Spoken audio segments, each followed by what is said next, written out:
Welcome back to Speaking Truth to Goodness, where this season we take you into the lives and visions of Portland's most unique and impactful leaders. I'm your host, Patty Robron, joined by my wonderful co-host, Jerry Atkin. Today we're thrilled to introduce Liv Østhus, also known by her stage name Viva Las Vegas, who is running for mayor of Portland with a campaign unlike any other. Liv isn't just a well-known Portland stripper and cultural icon. She's a published author, writer, and musician with a profound connection to the city's art scene. Her campaign is driven by a vision to rejuvenate Portland's small businesses and arts community, injecting a dose of creativity and hope back into our city governance. Liv's approach emphasizes listening, connection, and the transformative power of the arts in building community resilience.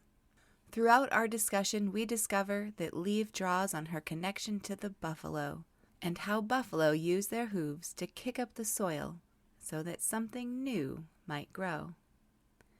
Join us as we explore how Liv's eclectic background and vibrant personality translate into her political aspirations and plans for Portland's future. Stay tuned as she shares her insights on the city's pressing issues and her refreshing perspective on leadership. Here it is.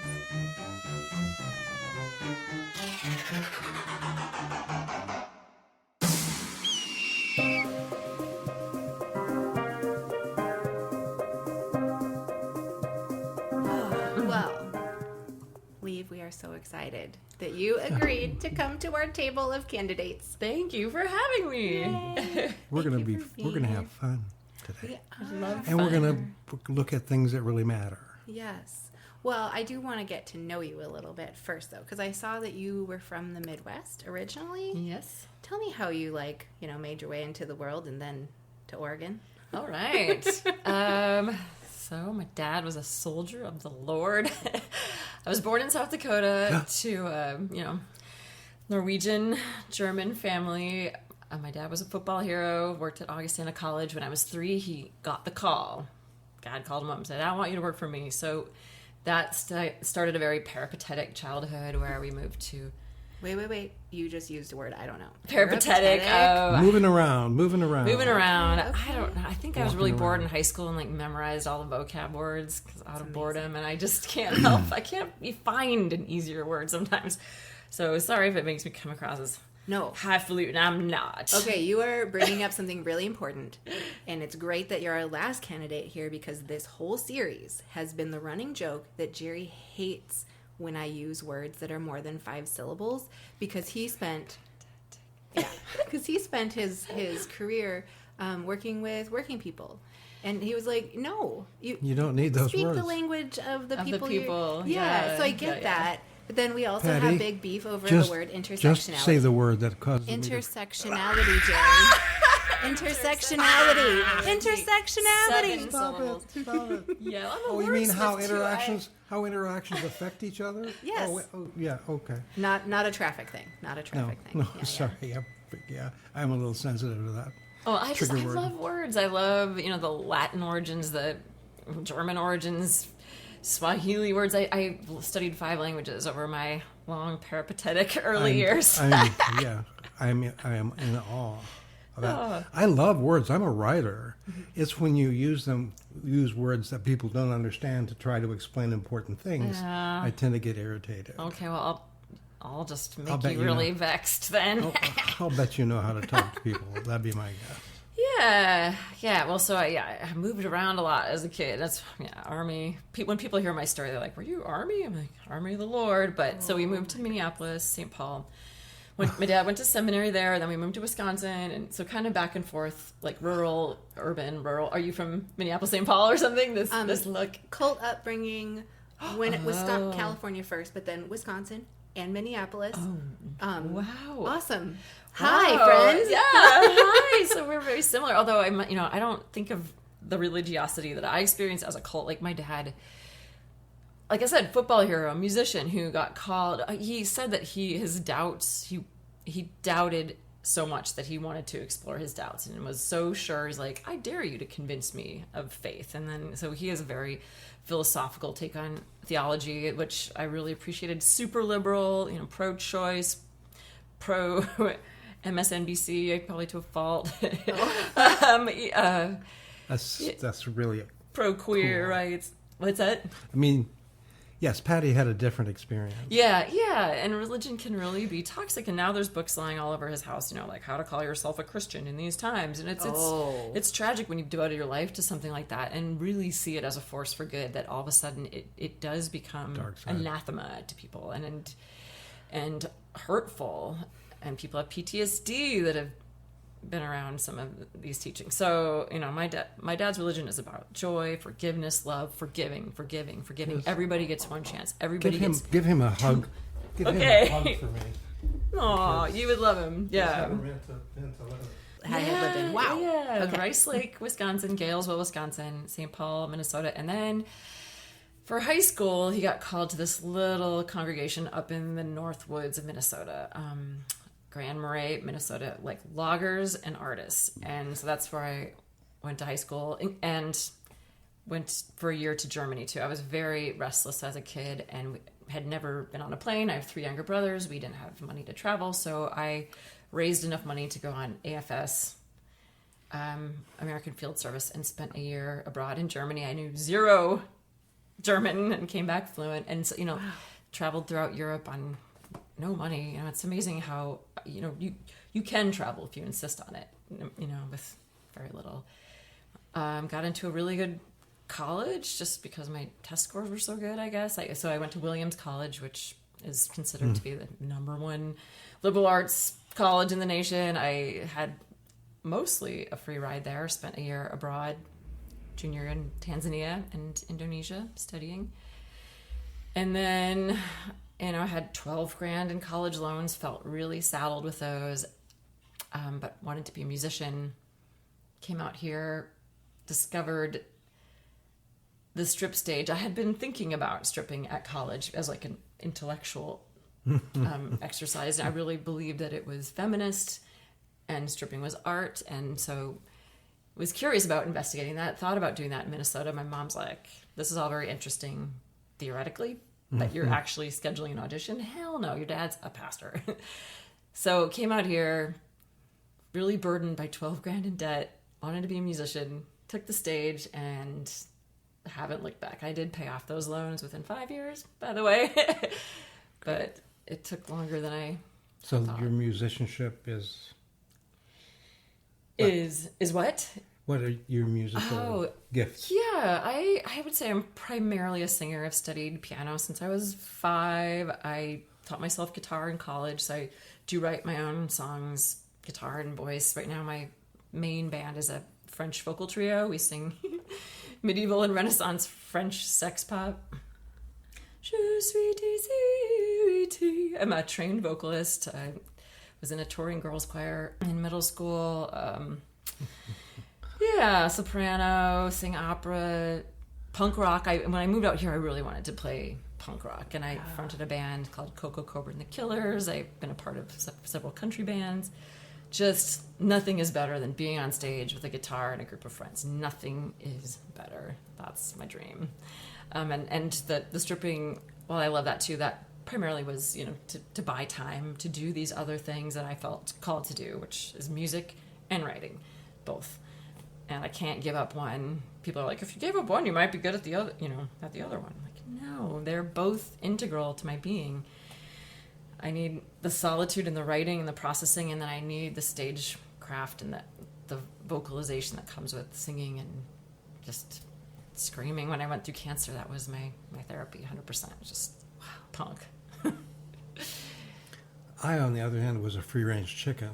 What? No nest, no coop, no pen. Really? No flock. But I was always outside, which gave me the opportunity to see the world very, very differently, including going to Africa in my mid-20s with a family. Uh-huh. Both my kids got malaria. That was exciting. But what I think I'm suggesting is, if you stay in the rut, let's just call it a rut, nothing imaginative happens. If you move outside it, everything is exciting because you understand it as life itself. And that's what I take away from even this little part of your story, is you've been engaging life from an early age, and oddly had a Christian environment that supported that. That doesn't always happen, right? Yeah, I mean, I've always been like investigating what has been told to me and trying to it didn't ring true, you know. I just saw at a very early age, like, the rich have too much and the poor have too little, and let's have them, let's balance this equation. They're going to give the money to the poor, and then why aren't they doing that? Why? So trying to fight these systems and investigate why they existed. I, very early age, decided that money was the root of all evil. You know, it gets you off on a different path than most of capitalistic society. But as a young kid, I really believed that to be true as the root of all problems, like racism. Why is that a thing? Just try to investigate where it came from. How can we heal it? I love to consider our problems and think of solutions. So spent 50 years doing that and finally decided it's time to run for mayor. And you have a focus, it sounds like, on small businesses and the arts. And it sounds like that is probably in line with what you're saying there, of understanding how money works. Yeah, people who create something out of nothing. I mean, magicians, truly. And these are, to me, the bedrock of what makes Portland so wonderful. And so many of those people are getting pushed out by the cost of living, by the high cost of living. All these people were attracted here because of our small businesses, because of our arts. And neither of those are sufficiently funded, in my opinion, by government, the city, the state. They're just kind of taken for granted. And then as we're getting pushed out, I don't hear a voice in city council, in the city government, and the state government. I don't hear voices advocating for the arts and really for small businesses. Like 60 or 70% of Portland's businesses are small business. That's amazing. That's very different than going to Minneapolis. Like, I love Minneapolis too, but you look around, a lot of chain stores, just not the mom and pop businesses that we are so lucky to have here. Yeah, agree. Very much agree.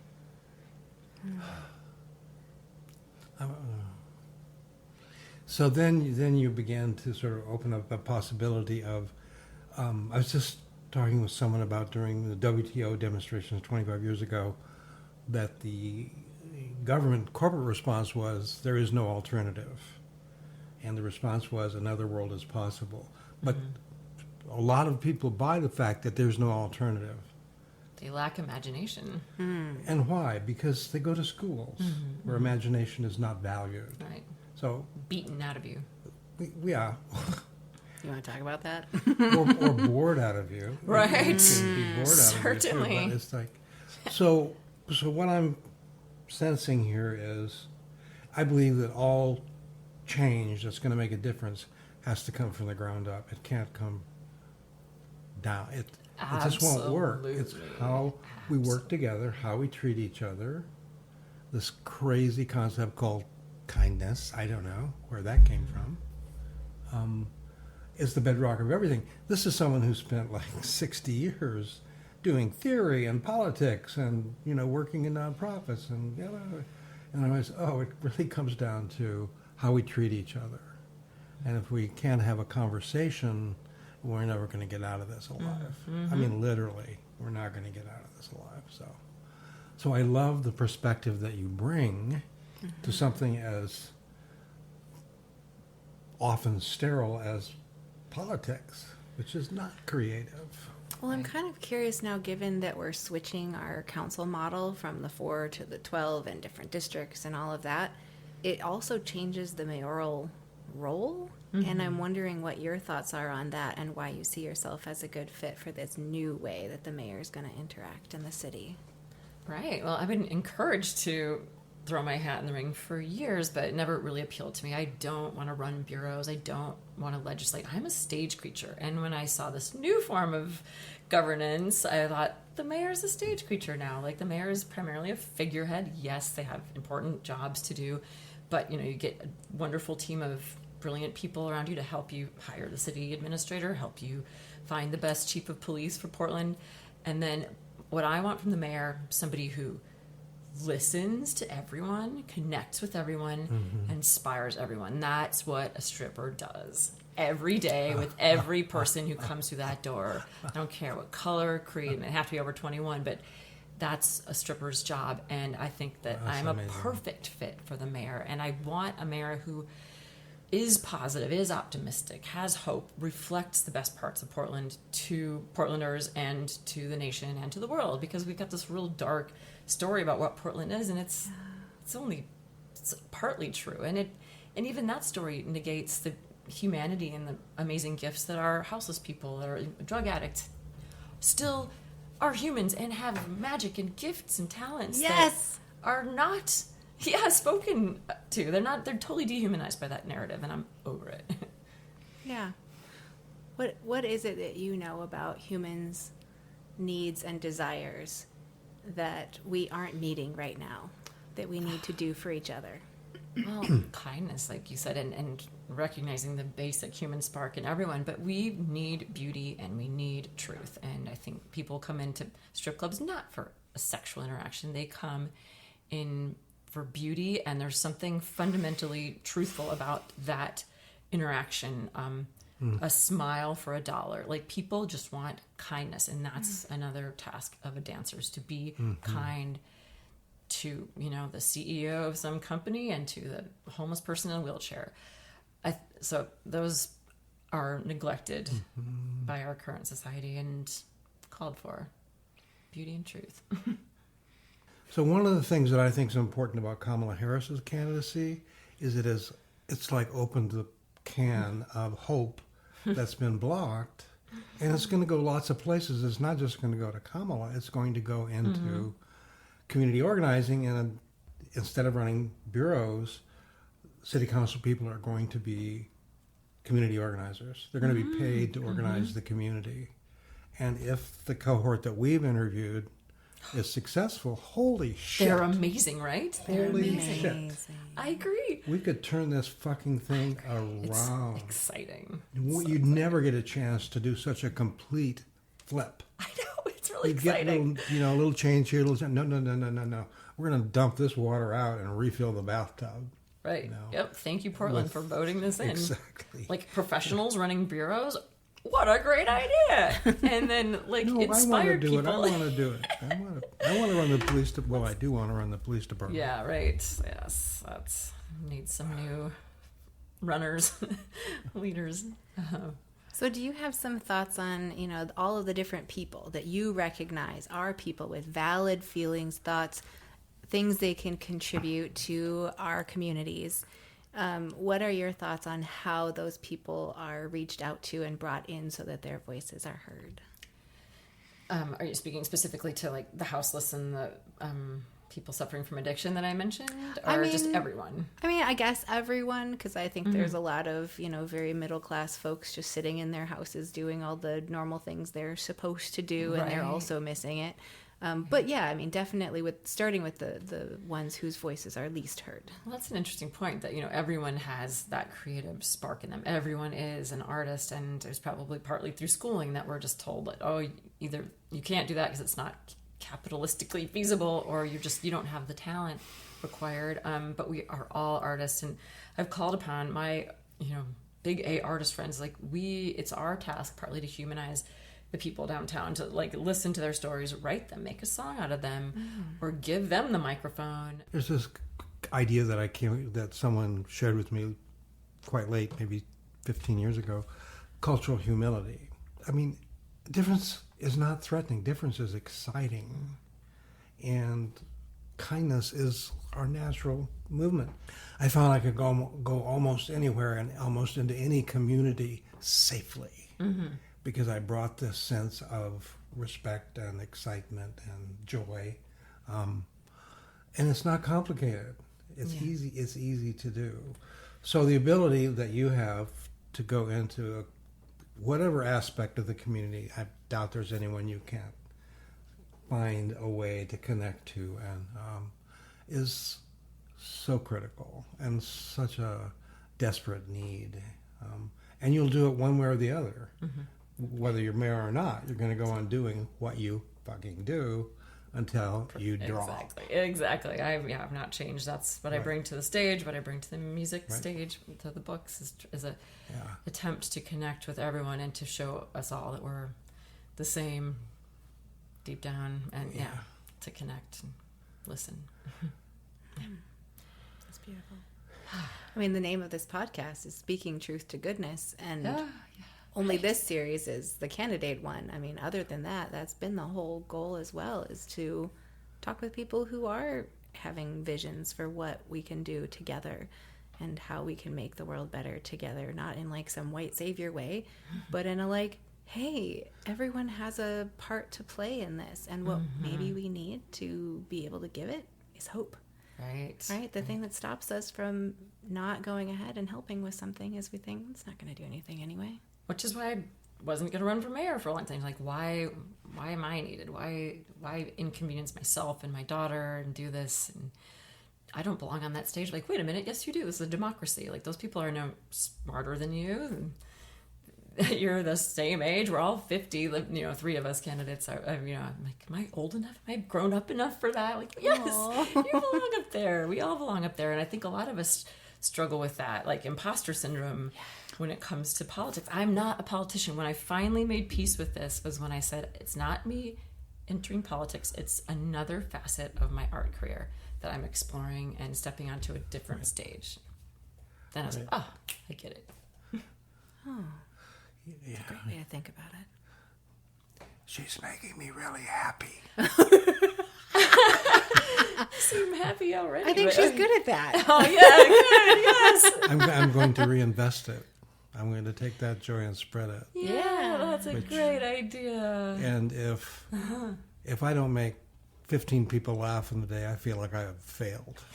I have other technically more serious goals, but I'll do anything for a laugh. I got some good strip club jokes if you need them. Ooh, that sounds fun. What did the 2 tampons say to the passerby? No. Nothing. They were stuck-up cunts. It's necessary to break the pattern. It's necessary to break things up. It's necessary to be silly. Yeah. It's necessary to be loving and kind while you're being silly. Silly. And it's like, so you're an enemy of the state. Yeah. Me too. Her too. I really worried about that initially, like started locking my doors and like was worried about for my safety and that of my kid, and not really from the usual suspects, but from the state, just like, oh no. Why? Well, I don't know. Well, especially with divisions, like the right has become so, it has a tendency towards violence. I do. Right. Sometimes I worry about my messaging around public safety. Listen, I'm starting to get really hot things. I'm like, well, I don't want to piss the wrong person off because I want to sleep at night and I want my daughter to feel safe in our house. But that's kind of what you signed up for. Like Mingus Maps, Commissioner Maps, is a friend of a friend. He's been a mentor to me. I've seen him socially for a couple years, and he told me about the panic button in his house. That sucks. Does that mean he gets enough people coming to his house causing... Or situations where he feels like he needs to use it. And I love to hear your public safety ideas. Well, so the Oregonian OPB, we have all these questionnaires we have to do for endorsements. And they asked me what I thought about expanding the Portland Police Force, if we should get a lot more cops than the city council has already approved. And I said, our Portland Police Force has a culture problem. Like, the Department of Justice oversees it because they've had such poor treatment of the mentally ill. And it's the 18th anniversary of James Chassie being murdered by them in broad daylight. And so to me, it's unconscionable to expand that organization until the culture is changed. I've spoken to 2 police members off the record who wanted that themselves. Like, one of them had retired or left the force because just like the chief will say to the mayor, yeah, we're changing something. And then he'll come and talk to us and say, we're not changing anything. So that's a culture that needs to be changed. And until that changes, we shouldn't expand them. We could expand the detective force, Portland Street Response. prop it up. Anti-trafficking organizations. There's parts of the police department that perhaps could use more of the money, but to just hire more rank and file police without proper training, without that culture, without clear evidence that culture is changing, and making sure that police oversight or that advocacy, that 385-page document that people the spent citizens, years, right? It was like a citizens council they were working on setting up. Yeah, I can't remember what the document's called. Portland. Like Dan Handelman from Cop Watch. I've talked to people who were instrumental in making it, and then the city council eviscerated it and trimmed it down to 5 pages. But when that document that the voters overwhelmingly voted for 80% or more to make sure that there was oversight and there was citizen oversight, until that is a well-oiled, well-functioning machine, then maybe we'll talk about expansion. People suggest that the Portland police union is more like the National Rifle Association, that it's not a union. So here's a story you may not know, which you might be able to use at some point. So the most dangerous city in America, maybe back in the 80s, I don't know, maybe 90s even, Camden, New Jersey. Most violent crime in the country. And they went to a community policing model. And over 10 years, they reduced violence by, 85%. You're kidding me. That's and amazing. Nobody talks about Camden. Wow, interesting. 85%. Community policing. Well, there you go. Like, hire people from the community. People who live in the community, policing the community. Who understand the community. Those are good jobs for most of the communities. It's not impossible. Yeah. I it's advocate a challenge, for that too. but it's not impossible. But that figure never comes up. No. It was the most dangerous city in America. But Jerry, they don't want news like that getting out. They might have to restructure something. Yeah, the police forces around the country right now are living good. The amount of trickle down military grade everything that they're getting because of our insane military budget. Sorry, going off of Portland here, but it's too big of a gravy train for them to be wanting actual success stories to get out there. Come on now. So I'm partially responsible for that.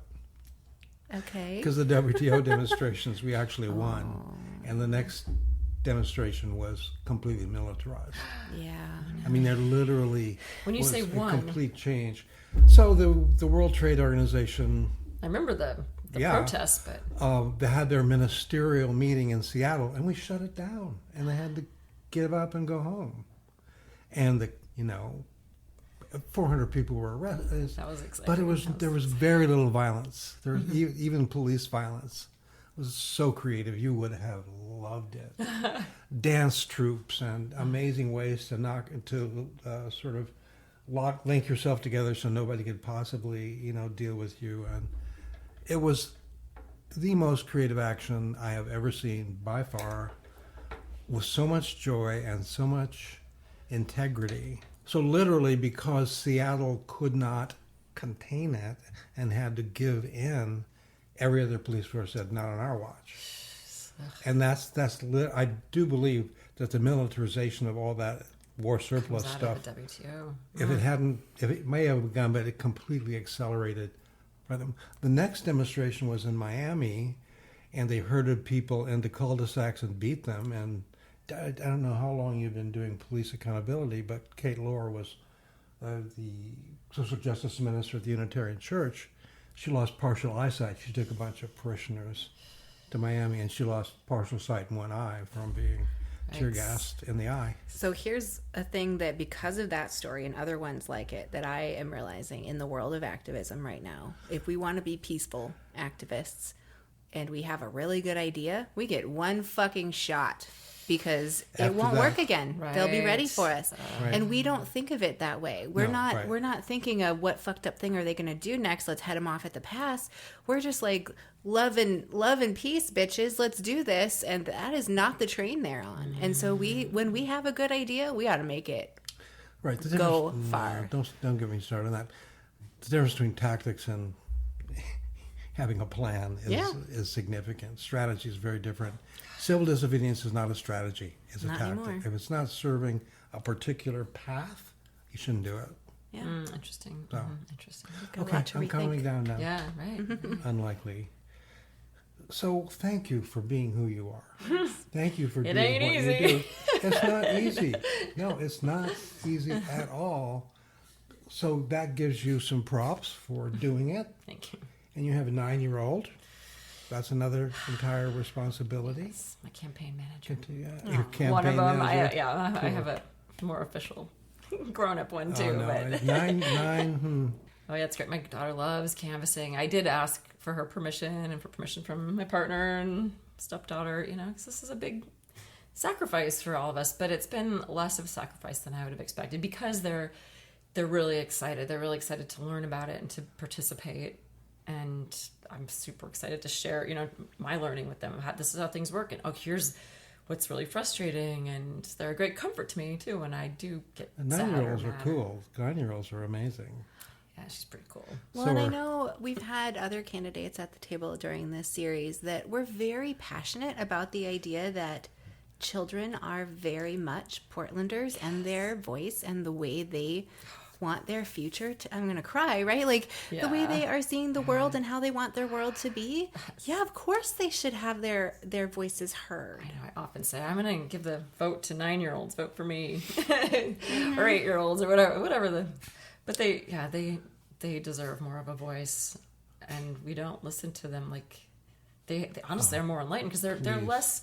They haven't been bored to death or beat down by educational system. They're still creative and innovative, and all those words. Patty has a 13-year-old and a 15-year-old. I know. They're teaching me about the world. That's amazing. Yeah, we're lucky. We're lucky to They're have amazing. them. We are. Yeah. We do have family night later today. We do. I'm the surrogate grandfather. That's so cool. That's so cool. It's really cool. What do you do on family night? Well, because they are also free-range chickens. They are master crafters. And so, we do play games. We do eat food. We do hang out. And they take their own peripatetic paths through the house. Sorry. That's amazing. I know these words, and they're appropriate in this context. But they're live, so I think it's safe to say that you tried to raise your children in a completely different way than you were raised. And so they are wild animals, not in the sense of out of control, but like wild. They're animals. They know this world is for alive. them to explore. Yeah, exactly. I'm not putting them in boxes. No. That's the thing. So many They're situations. They're hilarious. I adore them. And the way we do adore life, we them. just try to put kids in boxes, and I hate that. It's just we put them in boxes early so that they get used to it, so they can sit in their like boxes, like cubicles, etc. when they get Caging big. for a Well, dog. there's all this Caging. ADHD. I'm like, no, that's normal behavior when you are forced to sit in a chair for 8 hours as a kid and just, So one of your tasks is to unleash the beauty and creativity of your daughter. Mm-hmm. Whatever else goes on, that's going to be what you do. And protect her from the boxes, her other biological contributors. A big fan of the normal box world. So, but I, offer a different perspective, surely, and Yes, definitely.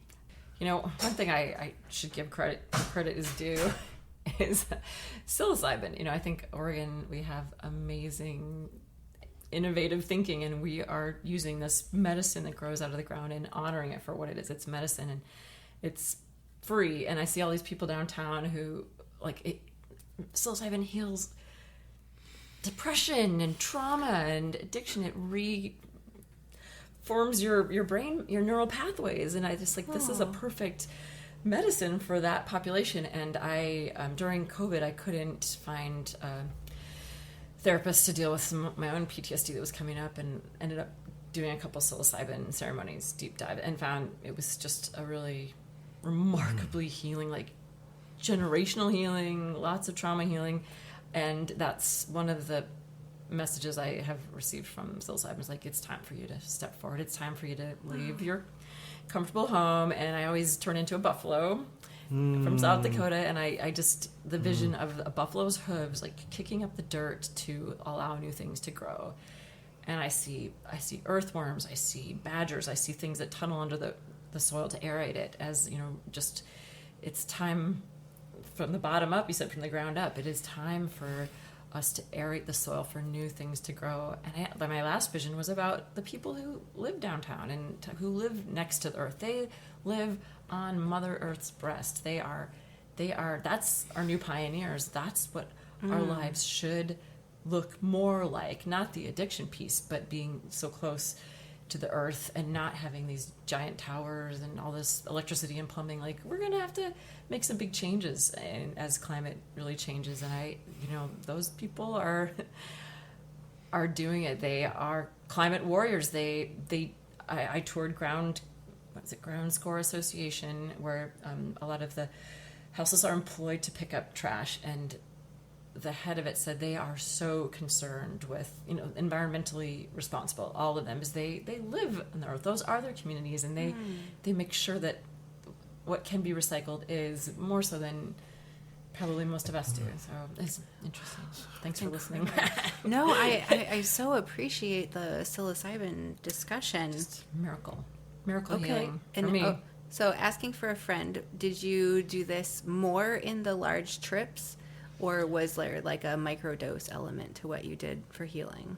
For me, it was really the large guided trips. I found a guide who is also, a trained therapist and acupuncturist, who started leaving those more academic professions because she wasn't seeing the results that she wanted, and was seeing results by doing these guided trips. And so, I had the government bucks from bartending during COVID, and I had time for the first time in my life. I had psilocybin journeys 8 hours plus, and you better take 8 hours off after that too. So that's not usually how my life has worked. But I did a couple of those. I learned to prioritize them. Like once every couple of years, I'm doing that. Oh, yeah. Because I have had such healing, like trauma just lifted from me. Yeah. So you said the magic word. There used to be a game show where if you said a particular word, it would drop down from the sky. Patty's word is trauma. Yeah. If you say trauma, Patty Spend a lot of time on that. Right there. So my and this is a really painful conversation with me. I'm Indigenous heritage, Osage. I need to be on the land. I physically can't be on the land. But if you wanted to know what my real life goal was, I wanted to bring back the buffalo. And people say, oh, we have these herds. No, I want to bring them all back. I want them to trample all this crap that's going on and restore the natural balance that the buffalo is. That's what their hooves are made for, is to kick up the dirt so seeds can grow. And I'm from South Dakota. My parents over their hearth have a huge picture of bison. It says "Dream back the bison." And Hi, this is Editing Patty here, breaking in to say that what you're about to hear is Jerry tearing a small Velcro tapestry of buffalo off his wall and giving it to Liv. you gotta believe it's possible. My dear friend, Portland's poet laureate Walt Curtis, he's from this part of the world, and his dream is to bring back the salmon to our rivers. And, that's a bellwether of a system in balance, is to have our salmon back in the Willamette. Oh, yes, yes, yes. It's yours. What? Really? Oh, my God. Oh, thank you. I'll put this with my, I have a little thank you altar with thank you. Gosh. That is very, you just ripped this off your wall. I did. Thank you. Yeah, when you said buffalo, I just a shiver went from my head to my toes, and I looked at Jerry because he's told me the buffalo thing before. I am a buffalo. And I'm so called to get my other buffalo together. Yes. So I had this dream. I think it was a dream. It might have just been a vision. I don't know. We were in a theater, and on this big screen, there are buffalo milling about on the screen, and they turn and look toward the audience and come out of the screen and gallop across the theater back out into the world. Yes.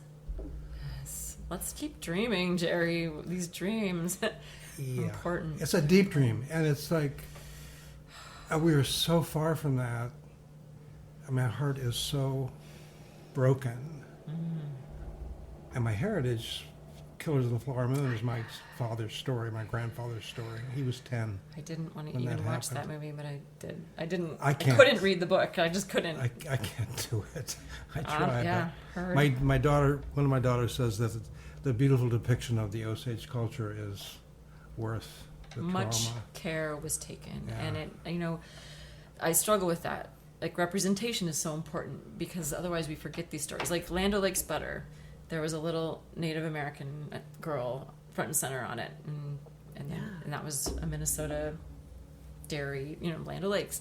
In the last, 5-10 years, there was a movement to take her off, and they did. But some natives even pushed back, like that is representative. We were here.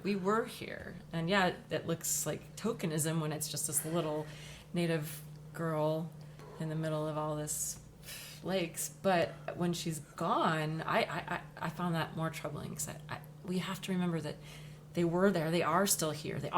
And I do, as my part of my campaign, is I want to center Indigenous knowledge because they know how to be stewards of this land. They know things. They haven't forgotten how to take care of this, and we need to listen and connect. Well, the whole climate change movement needs to open itself up more completely to Indigenous knowledge. Mm-hmm. Yeah, we don't do such a good job of that. Wasn't that the environmental movement? So much of it was from the boxes, like the lawyers. I wanted to be an environmental lawyer because that's where I saw the fight happening. And I tried, just a little taste of that at college. Well, the thing I realize is when we go to college, I understand why that got put in place. I understand why we did that. But then we create, here is the entirety of the body of knowledge of this topic that you're this tiny little thing that you are supposed to learn all of this and enact it exactly as it is. But that is not how reality works. Everything is connected. Mm-hmm. We cannot separate life into subjects, and we are causing ourselves problems by trying to do it because, someone will go to the doctor and they've got an issue here, but the doctor's like, oh, no, I only deal with this little part right here. And it's like, okay, that's an inch away. Like, it's probably connected. Oh, that's not my specialty. Right. And so we miss connections between things, like in our bodies, in our society, in our families, because we're not taught to look at how things are connected. We're taught to see the world in subjects. We're fucking ourselves over with it. Can't see the forest for the trees. Yeah. It is a huge problem. And I see that when I hear about, the city council, that's your bureau. Or the county is responsible for housing and healthcare, which, is technically true, but that doesn't absolve the city from reimagining the relationship or just, how to take care of the forest. We have to take care of the individual trees, and it is the responsibility of a city to make sure that it is functional. So get it together. Say, probably more falling at the feet of the mayor at this point, given the new layout. Well, I want the mayor to be head storyteller, and the story has to be like, we are all in this together, and it's not just the county screwed up, and they're not sitting down to table with us. Be like, tell the a mayor different should story. be a storyteller. Ooh, tell a different Lead story. storyteller. Yes. Yeah. It's beautiful. I love that framing of it, honestly. It's true. It is true. This is a wise woman, actually. Yes. Yes, you are. Sorry. Actually, I'm old. I get to say whatever I want. I'm just still. Yeah. Am I grown up to be a woman? Yeah, I guess so. Oh, Right? I'm just a 44. big I kid. do the same thing. I'm like, wait, really? Yeah, There's no, all these other people being grown-ups. I suppose I could do I'm that 84. too. I don't know. Yeah. 84. Are you a grown-up and You're yet? just a big kid too. Yeah. Well, this is there's so that. beautiful. You're so perceptive on top of everything else. Yeah. I want you to have that, Thank you. Are you sure? Yes, Yeah. I No, love I just it. want you to be clear that it Thank called out you. your name, Yes. actually. I got these white cowboy boots that I would often wear to early campaign events when I was really scared. I was like, this is a really different radical stage for me, and I don't know the language or the moves, and so I'd always wear my white cowboy boots because they were my hooves to kick up the soil. And I still wear them occasionally, but now I have kind of grown, my power has grown where I don't need the hooves. I can wear whatever shoes I want. No. Ugh. Yeah. I mean, that's the thing. We start losing our trappings when we realize our own You power. don't need anything. Yeah. You don't need anything. It's true. Yeah. Symbols are important for some times, for some people at some times, but yeah, you don't need them. Can we talk though about the fact that like you go on stage presumably without clothes on or have? Right. And I mean, so there's a point in there where you've got to like know your own power because you're not hiding behind sequins or, like, right? So what is that process like? The power there, I believe, is that the naked woman on stage, it presumes a vulnerability, which I think the viewer like perceives a vulnerability that's not necessarily there, but that opens the viewer up and lets them be vulnerable. And that's where a connection really can occur. Also, I truly believe that seeing a nude woman, something happens in our lizard brain where we just relax, we feel safe, we feel nourished. It's just like this mammalian thing. Like, I see boobs, I see this curve, this beautiful woman. I'm safe. If a woman is here and nude, I am safe and I will be held and nourished. I think And that is what I wanted to hear from you. Like what you know about lizard brain humanity that you learned by way of that choice of a job. It's amazing. Thank you. Yeah. It's been a real gift to me, and to meet the other women who, and people who do that work and the strength there. And we are looked down upon all the time. So we have our own sisterhood, brotherhood, and we support each other. And it's just what a blessing to have stumbled into that out of intellectual curiosity and to have found a family. Yeah. Do you feel like because the dance community or the like performing community is sort of ostracized, would you say that that actually drives their togetherness and the way that they provide community to each other? Well, I think that much of the societal bullshit vanishes when you realize that you can make a lot of money naked, because there's so much shame throughout society, and when you call shenanigans on that, like it's just like it's hard to talk to people who still believe that. So their sisterhood comes from that, but also, yeah, I mean, I often describe it as a liminal place where normal rules don't quite apply at a strip club. It's not accepted, but it's not illegal. It's not. It's still shamed, but it's also, if you go to an art museum, there's nude women exalted all over the place. So it's just a strange gray area that I think allows for a lot of freedom of thought and movement that people don't. It's good that they don't know. Yeah. The distinction between average and normal is important. You are normal, but you are not average. Interesting. Isn't that an interesting flip? Yeah, right. And it's right, true. Yeah. By that, I'm even normal. Wow, it's right. exciting. I saw somebody say, if everyone is neurodivergent, is it yes. neurodivergent? Neurodivergent. Okay, so you get to use that one because people who are neurodivergent find comfort in the term. Yeah. Well, and nobody is neurotypical. Neurotypical is a bullshit fantasy, and that it's the box. Like, you can fit in the box very well. Good job. You're neurotypical. But most of us at some point in our journey have trouble with that or should. Yeah. I have heard more recently, it seems like they're starting to use neurodiverse to indicate. I like yes. What I like are you that. doing? I like that. What the heck are you doing? I'm tired of waving my fingers at you. Okay. I'm applauding. Yeah, Okay. it's normal. Yeah, we're all normal. Yeah. Oh. Some of us have more struggles in this box society with our diversity, but Yeah, right. and those are to be advocated for. But I feel like if we start saying things, how words shape us, right? It's like if we start saying neurodiverse, well, we think of it as like, oh, there's an array instead of neurodiverse, like, oh, there's normal and there's other. Just those few letters, and it Makes but a enough difference. times. I love that. I hadn't heard that. I'm very happy with good. neurodiverse. Yeah. Perfectly Yeah. acceptable. Isn't that right? It's probably from the same root. I'm diverging.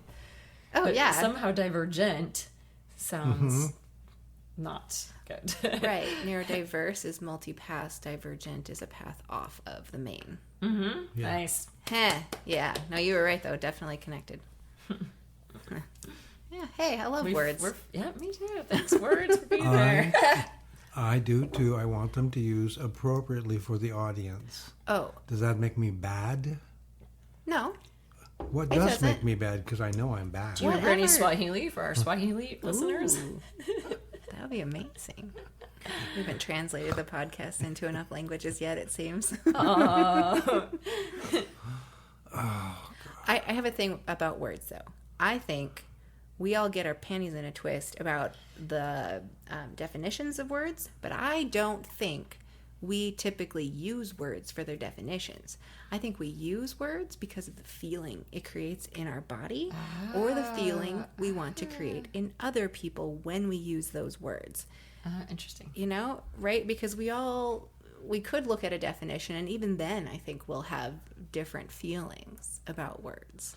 Yeah. Right? Because we kind of almost assign like a good, bad binary to almost every fucking word. Right.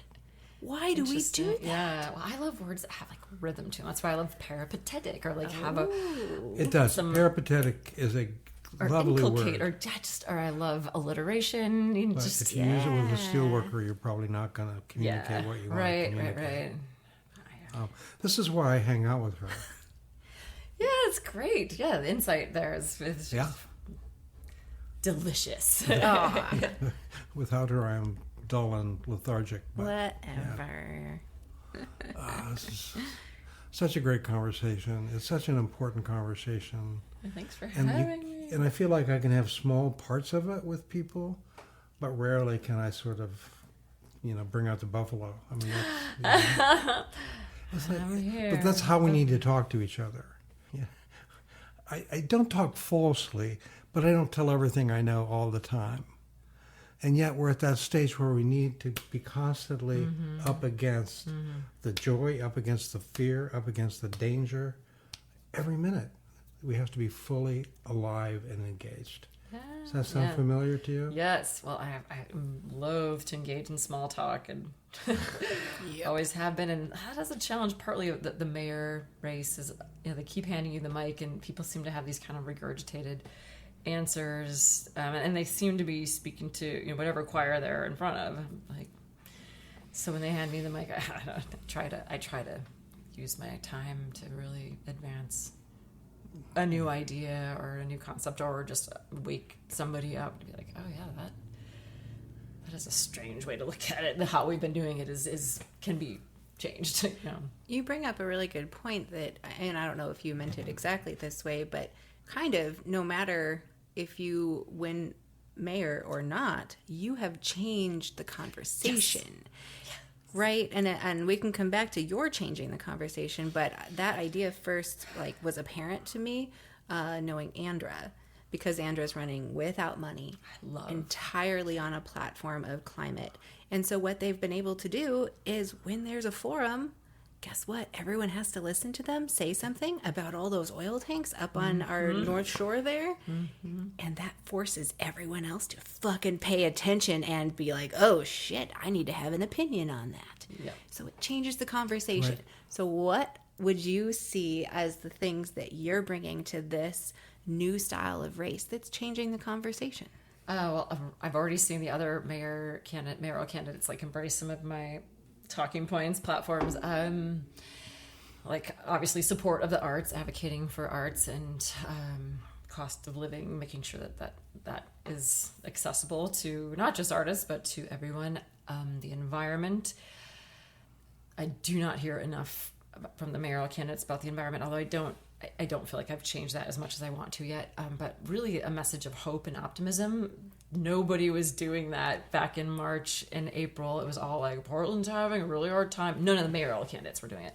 Portland's having a hard time, but our best days are ahead. And I was like, I don't want to hear that. And, I started losing some of my momentum in the summer. I was tired and my kid was home from school. And then when Kamala, that was a breath of air. Let's just say air, because we were all circling the drain. But then when Kamala brought it on Tim Walz, I was in Minnesota at the time, and that I was like, these guys are totally stealing my platform. They're taking the hope and optimism thing and running with it. And there was a surge of like energy for my campaign too, because I am the hope and optimism campaign in the mayoral race. One of my psilocybin visions, it was very climate change oriented. There was a tree just screaming and lighting itself on fire, and just like was so mad. It's like the man will never ask to cut me down. It never says, "Can I take you?" And if you ask the woman would always say, "No, I don't want that tree to be made into a boat to send my son off to sea. I don't want it to be made into a coffin for him to come home from war." And it was like, you have to ask the woman. And then the snake became the interlocutor between tree, nature, and woman. I was like, this is some Eve bullshit. I know. I was like, that sounds familiar. I know, but because the snake could talk, the woman could speak snake, and the snake could speak tree, and then the woman was burned and crucified and drowned over and over again for centuries because she was speaking for the earth. And it was just like, nope, we don't want to hear it. Nope. These are visions from psilocybin, but that was a scary one. I was just like, what do I do with this information? But in that one too is a real message of braiding, it was a native community, and just like the braiding of the hair, and that the men would protect the women as a girl grew into her adulthood, which was a vulnerable time where she could be, used or misused, but the mom would just carefully braid it, and that was the idea of braiding families together and histories together. But so I love psilocybin. Thank you for healing me and for your messages, I do. I'm very inspired by your psilocybin journeys, and it makes me wonder if you have anything in your platform that would enshrine that medicine for people who need it. Well, yeah, I'm eager to talk about it more on the campaign trail. I hope that as the mic gets passed to me, because when we're talking about solutions for our addiction crisis, like Oregon is on the frontiers of psilocybin research, but it's still so codified. One retired doctor, lives out in Hood River, came into Mary's Club and was like, I'm not a Portlander, my donation doesn't go very far, but I want to offer you a guided psilocybin session so you can speak to that on the campaign trail and how different it is, because the ones I'd done previously were sub-legal, I guess, and it's very different. It's very expensive and much more inaccessible. There's so much bureaucracy, of course, lots of boxes to check to get that healing. Whereas, these people downtown, I talk to people who grow mushrooms who are like ex-felons, like, we know that this would help, and here's my idea. I have farmland outside of town, like take them to the land, give them a bunch of shrooms, give them 30 days, and just be like, you're on the land the first 5 days, you just lie there and then see what you can, once you're a little bit detoxed, like maybe you can try to grow something and heal that way. I'm like, wow, that's fucking beautiful. Thanks for coming into Mary's and telling me that. There are some more radical solutions out there that I don't know if Portland's ready for. I'm a fan of safe usage sites. I said that at one of my first mayoral stumps, and people are like, oh, you'll never get anywhere with that. I'm like, why not? Like candidates like Renee Gonzalez, the more law and order candidates, like, we got to get those people out of our site, get them out of downtown. I'm like, one way to do that would help everybody is get a facility, get a safe usage sites. The people will go to the safe usage sites. They will use, but they would also be connected with services, but it would solve your dream of having them off the sidewalks, or out of sight. Ugh. It's so important for us to see the breakdown of capitalism. Those people are houseless and addict neighbors. That's a normal reaction to how capitalism is, and it's death throes, and we need to be reminded of its brokenness. And see, I have thought or wondered or assumed for quite some time that it's rather intentional that a certain number of unhoused folks are left out and visible, because for those who are working, struggling, or working a job they don't really like, it's a really fucking good reminder of like, see, absolutely, just don't go punch that clock. It could be you. My partner says that too. It's just like a threat to the the middle class is like, oh, if I don't do this, then that. And that is Yes. And then you go to a place like Finland and you're like, how are they doing everything right? Or, I mean, not that everything's perfect over there and they have more homogenous societies, but there are different systems that are working. There's data available. I never hear people talk about, let's use data from some place that is doing it well. Like Denver or Boston or Camden. Finland or Camden. Yes. Camden. Remember that word, Camden. But data does, we don't produce data to point to a betterment for people. Although we could. We produce data to make fourth quarter earnings be higher.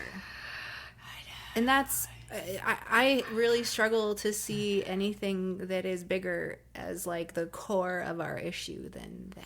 Right. But I mean, even the core of that is kindness, right? Because we're seeing the need for our safety because we've been put in a place of fear where we can't recognize the humanity of each other because we're too scared for our own existence. I did a photo exhibit here, as you know, a rather large one, and one section was about the homeless people across the street, the bus kiosk, and I didn't want to be mean, so I just asked a question: at what point did human beings become trash?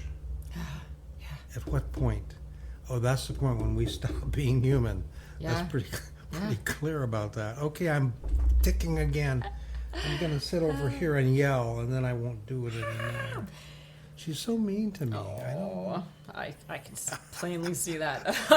Well, it's like when I came home from Tanzania. So Tanzania, when I studied there in 1995, was the second poorest nation on earth. And I was like, but it seems to me that people are happier there and that they have everything they need. They might not have any plumbing or electricity, but old women stood in a circle and danced for hours in the night. And it just occurred to me that the way we measure gross national product is gross. It's fallacious. Like, you measure it off of fourth quarter earnings or whatever. You know, like, that's not a metric that means anything. That's literally a bunch of bullshit. Yeah. Like, how often do elderly women stand in a circle and dance at night? That's your metric. So when Lee was in jail in Flagstaff, Arizona, on the weekends, when the indigenous women would get drunk, they would be thrown in jail and they would dance. Yes! I love that! Oh my gosh. Yeah. You know, there's, again, we talked about it a little bit earlier, but oh my God, I mean, the tragedy of indigenous people in this country is, and yet, what persists? A secret kind of knowledge that is hidden away and ignored that's still there. And I think Patty actually saw me have a slight shamanic event at one point. I did not need psilocybin to do that, but because, so I say there are three stages: knowing that everything is connected, feeling that everything is connected, and being connected to everything. And the sort of the shamanic point, or whatever, is allow us to experience in its true deepest form that truth. And if we're open to it, we can never forget it. Right. So it's now, we can be distracted, we can be diverted, but it's like, I have no doubt about the connection of everything.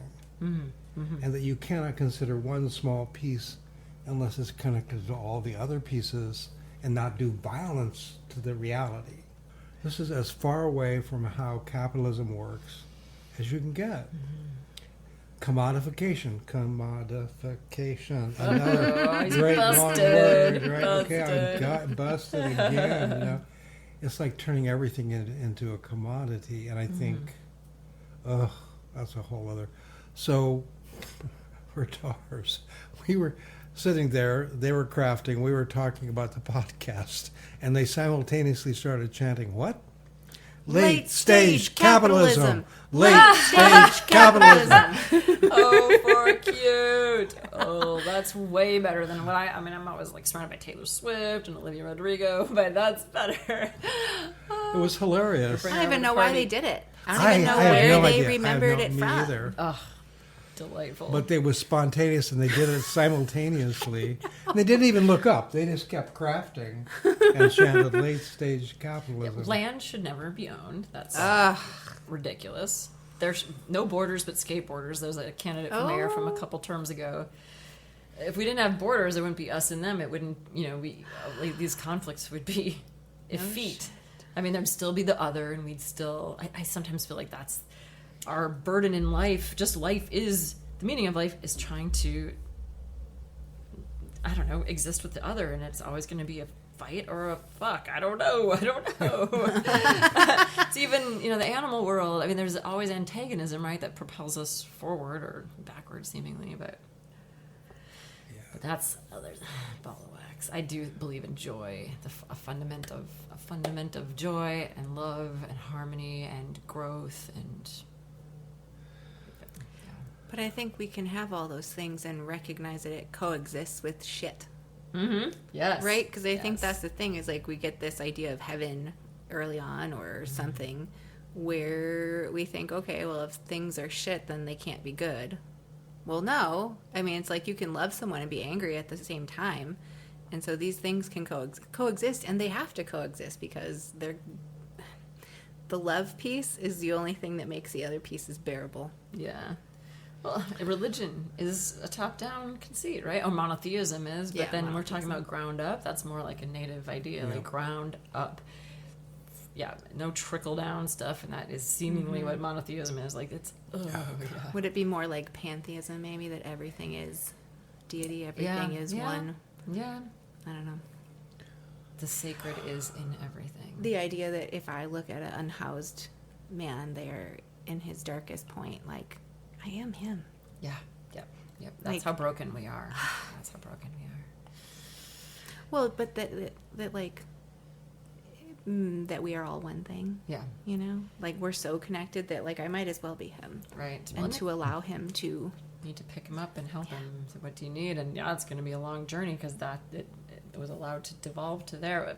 My partner, African American, owned his house for till he died at 80, and he found all this writings in the attic, and he wrote this book about how we are all a chain, and we're only as strong as our weakest link. I wish I knew his name to credit him. I'll ask. But of course, we're only as strong as our weakest link.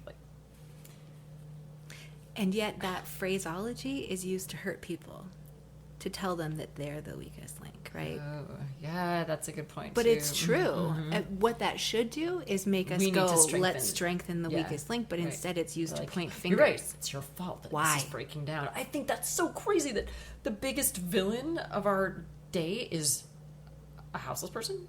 The biggest weapon of our day is a tent. Like, I read the news out on 122nd. It's like gun violence all the time, and it's super neglected. It's another question in the Oregonians questionnaire, whatever, OPB. I'm like, we're always focused on these tents as being like the thing that's breaking our society, but meanwhile, you're neglecting some real violence in communities of color largely, and just like, I don't understand. Pointing our fingers at the tent so we don't have to think about why they're fucking there in the first place. Mm-hmm. I did this art piece when Jerry and I first started hanging out in that art group, where I drew a tent, and then I split the background into the forest, into a dirty city. And it's like, are y'all paying attention? Do you realize, like, are you having fun when you go out camping and pretend you're homeless? Like, fuck you. Exactly. Like, homeless cosplay to go, like, be in nature like a good American? Like, come on. While you're going to sneer at the tent your neighbor is living in when it's the only fucking thing he has. And take their tent away. That's the latest development now. Right, and that's environmentally unconscionable. I keep trying to say that. Like, you're throwing that away. It's the climate is not going to tolerate that. Everything. And they care for everything that they have. That's one reason they don't want to go into, like, these group shelters. They're like, I have this much stuff. I want to make sure I keep this much stuff. A locking box. Crown Score Association made it so clear to me, like, an entire person's campsite. I mean, a person's entire campsite can oftentimes fit in a box like this. And if they can lock it up for the day, they have the ability to look for work or to do picking up cans or whatever, or to get their medications that they need, without which they might develop into psychosis or to seek treatment, but they need this locking box. And at the very least, the city could provide whatever 6,000 locking boxes so that those people are like, I can have a bit of freedom and know that my few possessions are valued enough by my city that my city values me enough to know that these are special to me. Yeah. Maybe in this new world that will happen, not in the old one. That definitely wasn't an option.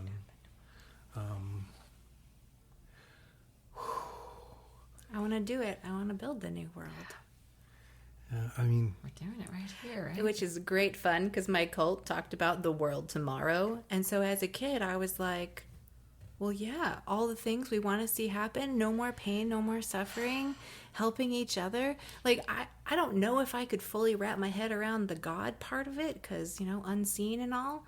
So my little brain was thinking about the world tomorrow, and I thought we could do it. It made sense to me that we could care for each other and do that. So here I am still seeking the world tomorrow. What do you do? Yeah. Interesting. What was the cult called? Is it Worldwide Church of God? Worldwide Church? That's my dad. Yeah, Armstrongist. Pretty shitty stuff. But, he lured him in with the world tomorrow idea. Yeah, right. But the apocalypse had to happen first. So Right. I'm kind of like, can we skip that part and just, see that that's a possibility and undermine it by, taking care of each other, it's kind of the question a child would ask. I know. And so then sometimes I'm like, am I just stupid? Am I, like holding on to this ridiculous idea that we could actually do it? Is that silly? Am I fooling myself? Well, if you were silly then, you're silly now. Yep, stay silly, man. Exactly. Well, yeah. How do I make more Make people the be world safe for crazy silliness. enough to think that we could do it? Because isn't that what it takes? I don't know why, as you know, I'm never hopeless. I know way too much to not be hopeless, but I never am. That's amazing. And I think Irony. Some of it is I didn't get socialized. That free-range chicken thing is that I've always been free. And my parents, they never told me what to do. I mean, they weren't negligent. They just assumed I would make good choices. And they never told me what I should think. They never told me who I should vote for. They never told me what I should study in school. So I had to figure it out. And as I tell my older daughter, some of it I got right. Aww. Figuring it out on my own. Some of it I didn't. Isn't that as good as anyone can hope for? That's as good as, Yeah. And I have feel to make mistakes. grateful every day for having had that opportunity to fuck up. Exactly. Which I did. We learn the most when things go wrong. We always have. Yeah.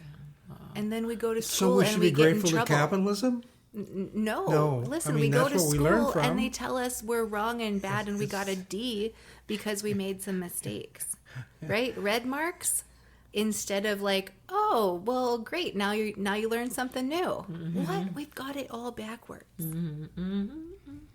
Oh, wow. So now I have an additional thing to be grateful for. Yay! I know. I have new friends. I have Yay, new friends. Lee. You have new friends. Yeah. And a buffalo to remind you. I know. On maps, this part of Portland beyond 82nd is labeled Terra Incognita. Oh, now we're using Latin. This is disgusting. Here be monsters, right? Right. There's just no sense of this community. So the chance for this community in particular, there are other So communities, exciting. to have this opportunity that Representation. they've never had. Yeah. Yep. Do you want to talk about that a little bit? Because I Yeah. know you're the mayoral candidate, and so you're not in the ranked choice voting exactly, but it's certainly Well, you're gonna affect rank you, choice your right? mayor too. Yeah, you get to pick. Oh, the three. So okay. I love it because it's not been combative.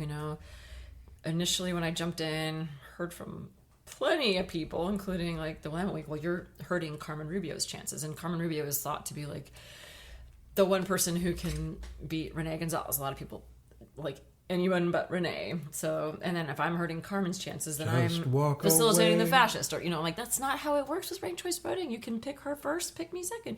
You can pick me first and pick her second, and she'll get my votes if and when I'm knocked out. Isn't there a campaign song? Oh, just walk away, Renee. Ooh. I like it. I have given you something free besides the buffalo. All right. Yeah, but to the city that's council, a great thing, man. That's a great thing. I'm good. I'm really good. Yes, I'm old, but I'm good. But so one of the biggest joys of this campaign season for me has been campaigning alongside the city council candidates, because they are brilliant. They're passionate. They're dedicated. I've met so many cool people. I mean, the mayor's race compared to the council race is like a clown car, I always say. It's just, I don't know. I don't think there's as much brains or talent, honestly, in the group of us compared to the council. And also just that the city's finally getting representation. Typically, it would be all like District 4, like West Hills, Selwood people would be running our city, maybe a sprinkling of Inner East Side. But now, like 3 candidates, as many candidates in East Portland as are in the moneyed, West. That's so subversive, awesome. It's about time. Maybe, it's about time. And the politicians think they didn't really mean it when they approved this. They didn't know. They don't know what they're doing. No, we know. Oh wait, That's infuriating. they alone can do it. That sounds familiar, doesn't it? That's making Off with their Presidential heads. campaign. That's cult talk. Just saying. I saw some socks with a guillotine on them. I thought they were so cool. Socks with a guillotine? Yeah, I mean, just think of the French Revolution. I'm like, you guys, you can only push the proletariat so far. I mean, Yes. we have been, there's so many of us, and we do have power. We forget it. It's like mass hypnotism, and We're gotta be conditioned. careful. Yeah, because you can look how women lost their rights in Afghanistan and Iran and look at North Korea. Like, there's so many North Koreans. Why can't they just like rise up? I know. I know it's harder than Here's that. part of the task. So there in Sweden, the concept is called learned helplessness, which is to learn that you're helpless even when you're not. Some more political types call it surplus powerlessness. You believe that you're powerful when you're not. Huh. So a whole lot of energy goes into convincing people that there is no alternative to capitalism, and that they do not have the power, obviously, because there are billionaires who will take care of it for us. So again, this opening up that Kamala doesn't create, but certainly opens up a possibility. And so when my friend says that city council people will be elected to be community organizers, that's the key to, well, besides kindness, the key to everything is community organizing. Yeah. Right? Get that kindness in the room together and in all of the conversations we've had with the idea of community organizing has been paramount, because everyone understands that it's going to take community organizing to get people to vote and to care enough, pay enough attention to actually be able to do it, intelligently. We're so broken. We're not broken, but we're crumpled a little bit. Let's put it that way. Mm-hmm. So it's really. I mean, hope is another one of those words that's a little bit of a cliche, but it's actually kindness and hope are kind of the two things we need to unlock the potential that we have as a only slightly failed animal species. Mm-hmm. Well, we got to give them something more interesting than a YouTube video. Don't tell your daughters that. Yikes, Well, I know. Yeah, I okay. know. Yes. Something that makes And them feel alive. that can only be done person to person. Yeah. As much as I love you, Patty, social media will not do it. You can connect person to person on social media. It's true. You can make real, human, actual connections that way. It's amazing how the candidates who are at the forefront in the council race really have used social media adeptly. Right. But you can message, you can reach so many people because everyone's on their stupid phones, which is. But can you reach them? The old school says. Yeah. So I believe that you can. It's pretty easy. You can organize a demonstration, but you can't build a movement online. You have to be together. You need the collective energy of the human spirit, which love it. Gets blocked. I'm not opposed anymore to social media as I was I know. when we started. I understand it has its uses, but I'm just waiting for for devices to man the barricades when we actually get to the stage of resistance. Yeah, no. Okay, I will remind you again of this thing that happened that was entirely digital, online, where some millennial type folks, I know that's like they're all old now, but some younger digital savvy people figured out that Trump was having a rally and you could sign up for a ticket. Yes. They sent out the call. They took control of that. The Trump campaign was so excited they were going to have 1 million people come to this thing. And they got tricked because of these people who knew how to use social media. I'm not saying it doesn't have its uses. I know. And I do realize It cannot it's not person. balanced. You don't man barricades anymore. You person a barricade. Let's be clear that's about fair. that. Yes. Yeah. And it'll probably be way more women than the men when you get right down to it. Well, the facility, Transgender people. like for me as a single mom shift worker who can devote, sadly, fewer hours than the other candidates to my campaign, the utility for me of social media is that I can, if I connect with somebody one-on-one, that person hopefully can connect to another person, but they can turn them onto my social media where I start to be more persuasive. And ideally I do see them one-on-one and they're like, I know you, I watched that video, but Fine. there's a huge web. Like, how am I going to meet 600,000 Portlanders? No. I want to, but I just you didn't can't. hear my disclaimer. I don't oppose social media. No, I didn't hear that. understand the limits, and you do too. Yeah, I mean, do you think that your on-stage performance on social media has the same impact as your? Oh hell no! And I'm always an advocate for it. Like that's why I strip. I think porn is boring, and not that I do anything really like porn, but to see a real live naked woman in the flesh is much different than two-dimensional. Yeah, you get the holistic, and they have thoughts, and you have to hear them. It's scandalous. And the moments when I really shine are like when I am in a group of people. Like there was a candidate mixer at the Laurelhurst, which was a moneyed crowd. It was capacity, and it was all at the point 6 mayoral candidates. We each did like a 20-minute speech, and most of the people walk out of there like, I know, I'm picking the stripper. I'm picking the stripper because I just like, wow, I'm a preacher's daughter, and the others were just kind of bureaucrats or policy wonks, just like mailing it in, really awkward, not very much charisma. And then I got up there. And that's, I'm much better selling it in that environment. But it's also, they don't fit my schedule all the time. I've tried, so Andra was huge inspiration to me. I mean, throughout the campaign, but a lot of the metrics are that for mayor's race, you have to get 750 Portland donors to even be on the debate stage. And then you get $100,000 matching funds too. But I was getting plenty of donors, but not the donors I needed. I just loved Andra's campaign because they're running with no donations. Like, doesn't matter. I'm still changing the conversation. I'm still getting my message out. But then a couple weeks ago, the Oregonian mentioned my campaign and donations started climbing. And so I sat down every morning. This is really outside my comfort zone. I love coffee mugs. And I would be like, good morning, Portland. I'm here with my favorite, find from William Temple House, and we need some donors today. Here's how we did yesterday. And all of a sudden the donations, we got 750. We found out yesterday that we were certified 750 donations. We got matching funds. We get $80,000. That's as much as I make in 2 years. Now I have to figure out how to spend it.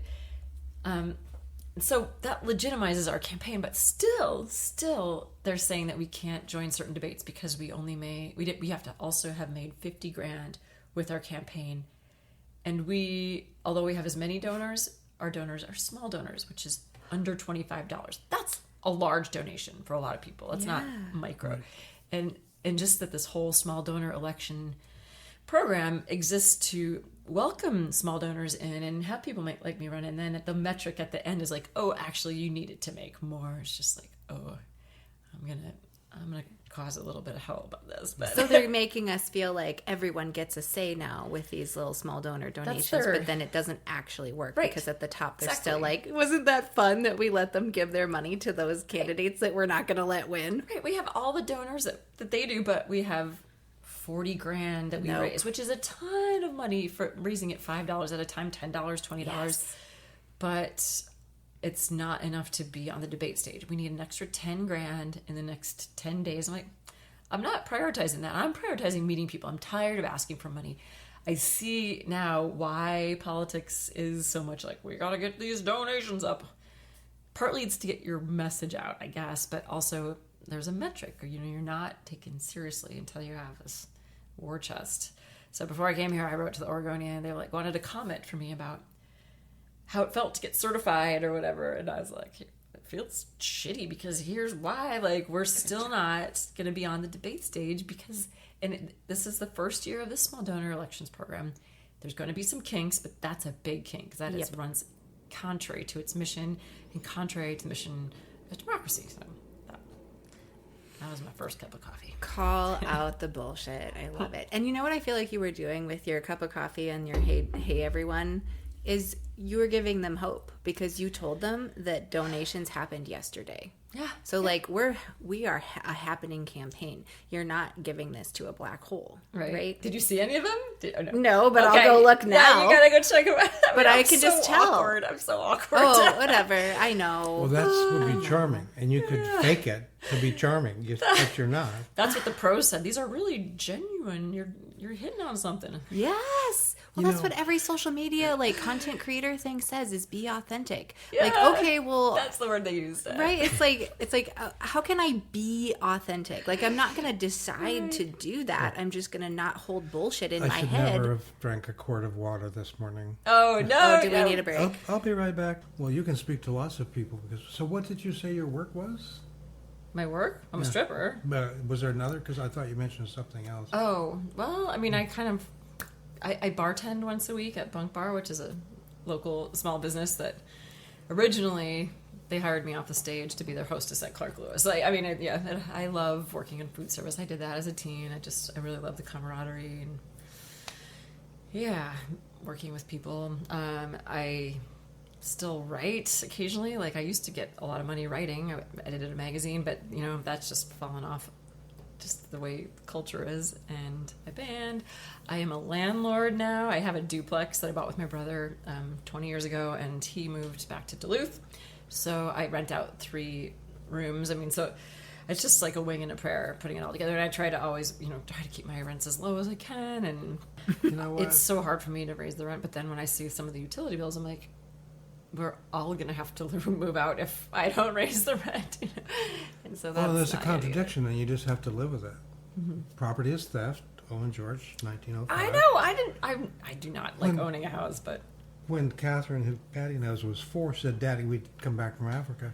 Daddy, who owns the world?" And I said, "Don't be silly, honey. Nobody owns the world." And I thought, "Oh fuck." It's like, we think we do. Oh my God. Yeah. Gosh, I know. It's insane. It's insane. Yeah. Ownership of land. If the city owned all the land and could set prices of housing, and everyone was renting their property from the city. I mean, still it would be problematic, but it would be less so than individuals buying up land. In New York now, you have to bid for apartments. Really? They don't have rents. They say, "How much are you willing to pay?" No. This is like my granddaughter who was at NYU bidding on an apartment. Oh my God, that makes me feel like we're so fucked. Yes. Yeah, and there's so much vacancy too. Entire neighborhoods are gutted out by prospectors who just sit on the property. So I understand you can't get a haircut for less than $50 in Los Angeles. Wow. I mean, I can't get a haircut for $50, and I have hardly any hair at all. I mean, that's talk about a ripoff. If I had hair. Have an anarchist hairstylist like I do. I've been going to the same hairstylist since 1996. She's an anarchist. I mean, I do a double process and a cut, and she charges me $65. I mean, it would be $250 or something. This is not a real haircut. It'd be $250 for. This is not a real haircut. Yeah, $50 in LA. but yeah. Well, so then is that a trade situation? Because She just keeps her prices low. Okay. She has her own salon. She doesn't believe that prices should be any higher than that. She doesn't need them to be. I'm like, you're getting. She's my age, and she's starting to hurt more. I'm like, you could raise the prices a little bit and maybe take a day off. Wouldn't that be good? But she was part of the Portland anarchist scene back in the 90s. 90s were cool. I mean, there were struggles then too, but that was the The Wobblies were organizing, and the cafe, I can't remember the name of the cafe. Red and down Black, there. was it? It was called something No, else. Red and Black was over by St. Francis. This was like on Burnside, up from the theater there. It was a wobbly. It was specifically a wobbly That's what she was. bar, and that was kind of fun. I'd have to say, I left Portland in 2000 for 8 years. We lived at the coast, but 95 to 2000, so much crazy shit, good shit happened. Yeah, that's when I moved there. It was really, it was a vibrant, brilliant community. So my gratitude is always, I've gotten to love, care about, and work with extraordinary people, mostly in the U.S., little in Eastern Europe, some in Africa. Doesn't get any better than that. Does not get any better than that. Gotta hold space for them. You gotta say no to the not extraordinary people. I mean, everyone's a little bit extraordinary, but there's a lot of people who are hypnotized by the bullshit, and if you can like kind of stay clear of them and hold space for the next amazing thing, sometimes you have to hold space for 5 years, and then it will appear. Like this mayor thing, I think it was in there, but it needed the right time to kind of grow. Let's just go back to where you started. If it hadn't been for what? For my cancer experience, for having to rely on the kindness of others, like what was it, Blanche Dubois. For a year during cancer, people brought me food and held me, and then so when I got pregnant, my daughter's father made it clear that I would have an abortion or he would leave. So I was like, okay, I'm doing this on my own, and I never would have had the strength or bravery to do that if I hadn't had cancer and known that I would be okay. I just knew. He's like, well, I just assume you're going to move back to Minnesota. I'm like, no, I got this. Oh, so and you did have it, but you needed that experience of solidarity. You needed that experience of people coming around you. You needed that experience of, I don't know, women taking care of each other because nobody else is going to do it. Yeah, well, I hate asking for help too. You know, growing up in the Midwest, like, often joke that as a Lutheran minister's daughter, whatever. Lutheran, oh my God. The first time somebody bought me a drink, I'm lucky I didn't marry the person. Like, you're supposed to say, like, oh, no, that's okay. No, that's okay 3 times. And then you owe them your life if they give you, like, you just don't accept gifts very easily. Or certainly you don't ask for help. Right. I asked for help once. See? That's so true, though. I don't know why that is. It's weird. I got really good at it, and now look at me. I'm asking for people for money every other day. I mean, these are such important lessons. I mean, I think they're larger than your story. It's the story of how we survive. We survive because we're supported by each other. Yes. And I'd have to say, pregnancy is also a community of women that naturally forms, that doesn't form for men. There's nothing. Yeah, Nothing. It's hard to be a man. I see my partners struggle with isolation. The closest thing is prostate cancer, because 1 in 6 men will have that. And they don't handle it really well, but it does make them come out of their shells a tiny bit. To say, I'm not going to let any doctor put his finger up my ass. Feel free to die. It's up, Yeah, right. So it's just like... Some people charge extra for that. Pay extra for that. Yep. It was a dirty joke, Jerry. I'm sorry, what? It was kind of a dirty joke. I don't know. I even hate calling things dirty anymore. Yeah. I'm like, it's not dirty. It's just things that make other people I beg uncomfortable. your pardon. My kid listens to all this music that's hypersexual. I don't even know what... I know what a disrespectful joke is. I don't know what a dirty joke is. Dirty joke has some like sexual innuendo Right, I mean, to it. But yeah, dirt and sex. I thought the thing with tampons was really compelling. I know the scariest thing about that is like people were like shush you for using the word cunt. I'm like, I get to use whatever word I want. Yes. I can't. Yeah, and that's right. That's okay. I mean, it's like it's gifts. I keep getting these gifts of being able to understand at some level. There's things I will never understand, but I'm not good at this. But I'm never mind about that. After my wife died, she actually retrained me about asking the most important question and considering someone else's oppression or not what's happening. It's like, what would it feel like? And as soon as you ask that question, doors open up. Wow, yes. Yeah, these magical things keep happening to you. Must be something to do with you. Yeah. I mean, So I've just traveled in so many communities with being given such gifts that it also makes me understand that all that's possible is an open heart and an open mind and humility, which doesn't come easy for some of the genders. And maybe a little psilocybin. And we Yeah. might have it made.